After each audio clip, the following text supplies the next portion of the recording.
qui, me semble-t-il, est riche, intéressant et qui met en ligne de vrais clivages. Chacun est dans ses positions, tout cela est légitime, c'est la démocratie. Ce débat doit être l'occasion d'identifier le véritable enjeu. Pour moi, le véritable enjeu, il est simple, c'est la pérennité de l'élevage en Bretagne. Ce n'est pas une évidence. Cet élevage, il est menacé par de multiples raisons. Il y a des régions qui naguère étaient des régions d'élevage et qui ont décroché. On cite fréquemment l'exemple de la Sarthe. Il suffit de circuler dans ce département pour s'en rendre compte. Les paysages ont évolué. Fixons-nous donc cet objectif simple, que la Bretagne reste la première région d'élevage de France et l'une des premières d'Europe. Cela exige le soutien de l'Europe, le soutien de la nation, mais d'abord et avant tout, le soutien des Bretons. Si nous n'y croyons pas nous-mêmes, si nous ne faisons pas confiance nous-mêmes à nos agriculteurs, qui leur fera confiance? Pourquoi est-ce si important? C'est important pour les agriculteurs, mais c'est important aussi pour tout le monde agroalimentaire et tout le monde ouvrier qui travaille. Un produit agricole, c'est un produit qui est transformé avant d'arriver dans l'assiette. Et je regrette que votre rapport ne dise rien de tout cela. C'est vrai qu'avec Terra Nova, les socialistes ont en quelque sorte théorisé l'abandon du mot ouvrier. Mais là, c'est total, pas une allusion. Comme on dit en gallo, rien, rien, rien. Et comme on dit en breton, takenbet, mandbet. Et pourtant, chacun peut mesurer l'importance de ce monde ouvrier, de ces salariés. Kermenet, 3000 salariés, Copperl, 3000 salariés, et on pourrait citer bien des exemples. Je regrette que tout cela ne soit pas évoqué, ni même qu'il y ait une allusion à cela dans votre rapport. Je rêve, depuis longtemps, mais rien n'a progressé, que notre région s'empare de sujets aussi compliqués, mais réels, préoccupations de nos compatriotes, comme les TMS, troubles du muscle et du squelette. Car si nous décrochons de la production agricole, si notre agriculture se réduit, si la production agricole se réduit, eh bien nos usines fermeront. Il y aura déjà, et certains l'évoquent, une usine de trop. Et on verra un certain nombre de nos collègues, très anti-élevage, se précipiter dans les manifestations pour défendre cette usine. On l'a vu à l'occasion de Gade et de Doubs. Bossuet avait tout compris déjà. Dieu se rit de ceux qui déplorent les effets dont ils chérissent les causes. Et nous allons peut-être demain vivre des événements de cette nature. Plus fondamentalement, si nous décrochons, nous perdrons notre souveraineté. Alors, Monsieur le Vice-président, merci, le mot souveraineté apparaît dans le rapport. Mais quand on creuse un peu, il s'agit uniquement de souveraineté européenne. L'Europe, pour son agriculture, à la limite, peut se passer de la Bretagne et de la France. La Pologne, demain l'Ukraine, si elle rentre dans la communauté européenne, pourrait assumer l'essentiel.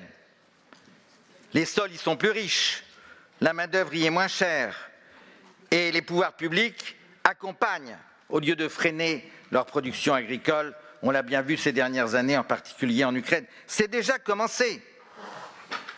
Menace sur notre balance des paiements. Je ne vais pas vous citer de chiffres, chacun les connaît, on le voit dans bien des productions agricoles.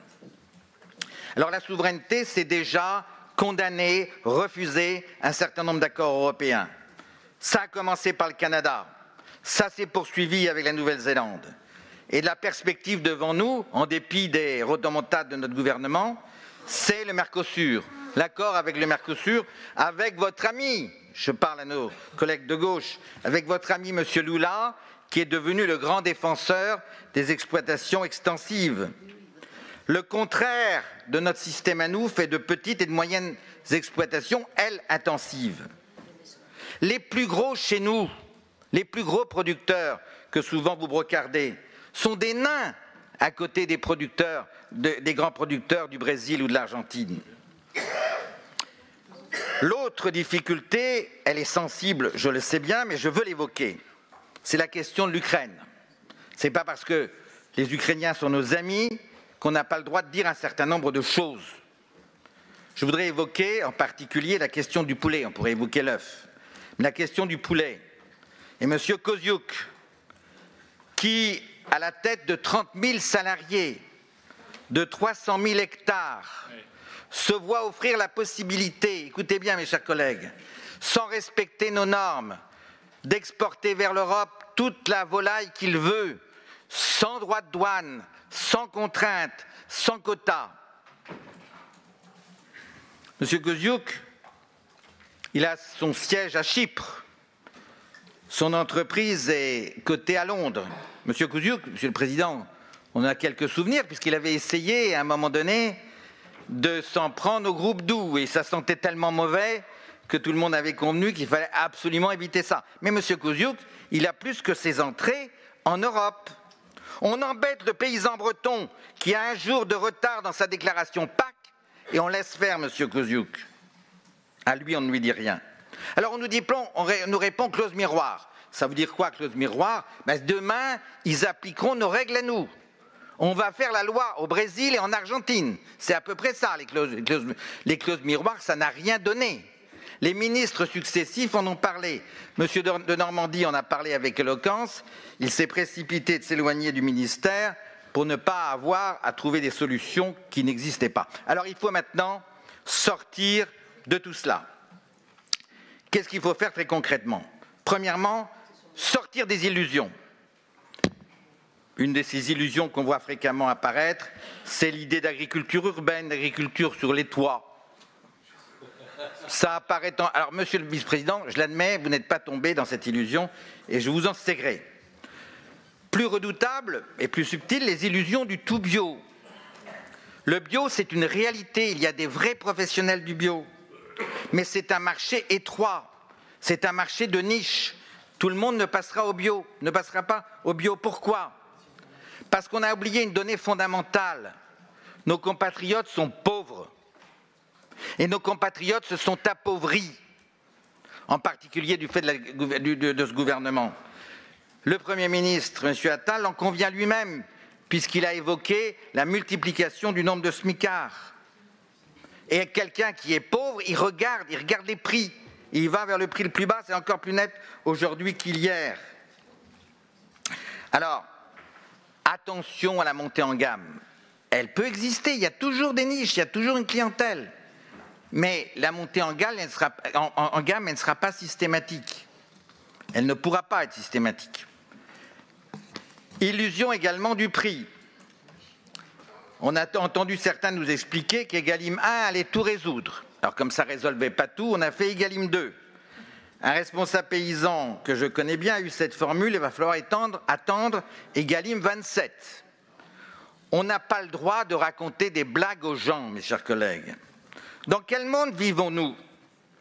Faute de perspectives de prix stables, du fait de la pression de la grande distribution, du fait de la pression des industriels et surtout du fait de l'incurie de l'État, les agriculteurs ont du mal à s'engager pour l'avenir. Alors qu'au même moment, dans le même pays, avec le même gouvernement, on garantit des prix stables pendant 20 ans à un certain nombre de gens, comme les promoteurs de l'éolien. Vos amis de l'éolien, Monsieur le Président, Iberdrola en tête, que l'on connaît hélas trop bien dans la baie de Saint-Brieuc, vos amis ont le bénéfice d'un prix garanti pour 20 ans. Pour 20 ans. C'est le même pays, c'est le même gouvernement. Voilà la réalité. Contrat Sarkozy. Oui, mais ça, il faut le dénoncer. Je l'ai dénoncé, je le dénoncerai. Enfin, en tout cas, c'est pas Sarkozy qui a donné les autorisations de construire, ça s'est fait. C'est lui qui a lancé l'appel d'offres. Alors, en finir avec les illusions. En finir avec les illusions également, je l'ai dit. Mais aussi en finir à l'égard des agressions dont souffre le monde agricole. Agression des éleveurs. Chez eux, la nuit, on pénètre par infraction, on filme, on dénonce, on diffuse sur les réseaux. Je l'ai dénoncé cela. Cela m'a valu 2 menaces de mort. J'aurais souhaité, non pas qu'on me défende moi, mais j'aurais souhaité qu'il y en ait d'autres qui ont de l'autorité et qui défendent aussi ces agriculteurs agressés. Et puis aussi la propagande anti-élevage. Alors il se trouve que je vais à Paris quand même toutes les semaines ou à peu près. Je prends le métro pour aller à l'Assemblée. Qu'est-ce que j'ai vu ces derniers temps? 3 panneaux, ces grands panneaux sur le métro. Tout est bon sans le cochon. C'était ça le slogan. Et il y avait le jambon végétal, le lardon vegan. C'était ça. C'est plus de la publicité, c'est de la propagande. Ce gouvernement autorise l'utilisation de termes connotés à l'alimentation carnée qui aujourd'hui sont des aliments de synthèse ou des aliments végétaux. C'est tout à fait anormal. C'est une concurrence déloyale qui est faite au monde agricole.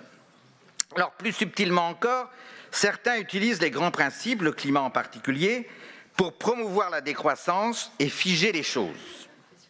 Ce n'est pas en figeant les choses que nous gagnerons la bataille du climat. C'est en investissant, en assurant la promotion du progrès technique, grâce à une agriculture de géolocalisation, une agriculture de précision qui permettra aux agriculteurs de mettre moins d'amendements, moins de traitements. Et c'est cela, la technique est l'une des réponses à cela. Et en plus, ça tombe bien puisque beaucoup de nos jeunes agriculteurs sont des passionnés de nouvelles technologies. Ils sont à l'image de leur génération.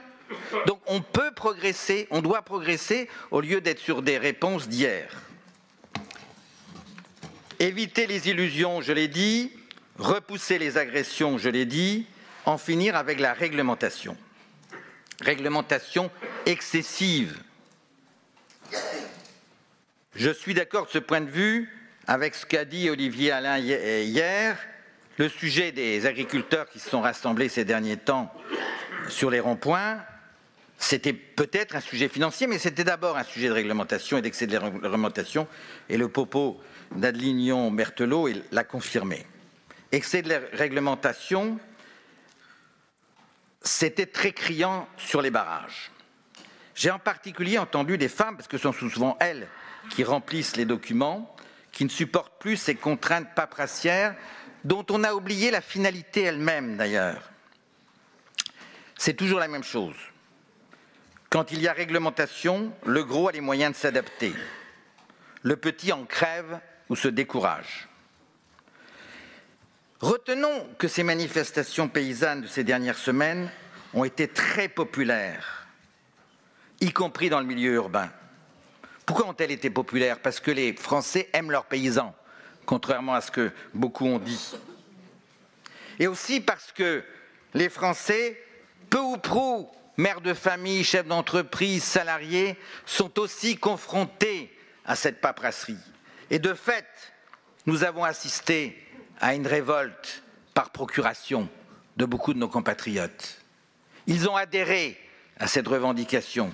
Et j'espère que tout un chacun le comprendra, non seulement au niveau européen, national, et aussi au niveau régional, puisque tout cela est lié. Devant nous, il y a aussi la réglementation de l'IED. Je n'y insiste pas, elle n'est pas encore en place, mais c'est la vraie menace. Appliquer des dispositions de nature industrielle au monde agricole. Il faut arrêter. Plus concrètement, au niveau européen, il faut débrancher M. Canfin, aussi intelligent que cynique, qui ne cesse de s'en prendre à notre agriculture. Et les élections européennes nous permettront, j'espère, demain, de faire exprimer cette demande de baisse de réglementation. Plutôt que la réglementation, fondons-nous sur un principe simple qui est celui de la confiance. Je ne vois rien autour de ce thème de la confiance, Monsieur le Vice-président, dans votre document. Rein, rein, rein, comme on dit en gallo, mande bête, comme on dit en breton. La confiance, ça devrait être le pilier de notre société. Or, aujourd'hui, c'est la méfiance qui s'accompagne de la réglementation, qui s'accompagne du contrôle, qui s'accompagne de la sanction, et après on s'étonne que les gens se découragent. Alors le Premier ministre a fait quelques annonces, je m'en réjouis, il faut les appliquer maintenant, en particulier la disparition des contrôleurs ou l'excès. Mais il faut aller vite. En conclusion, parce que votre rapport ignore totalement la dimension agroalimentaire et tous les salariés qui sont avec, nous ne pouvons pas voter ce rapport. Deuxième raison, parce que votre conception de l'agriculture manque terriblement d'ambition.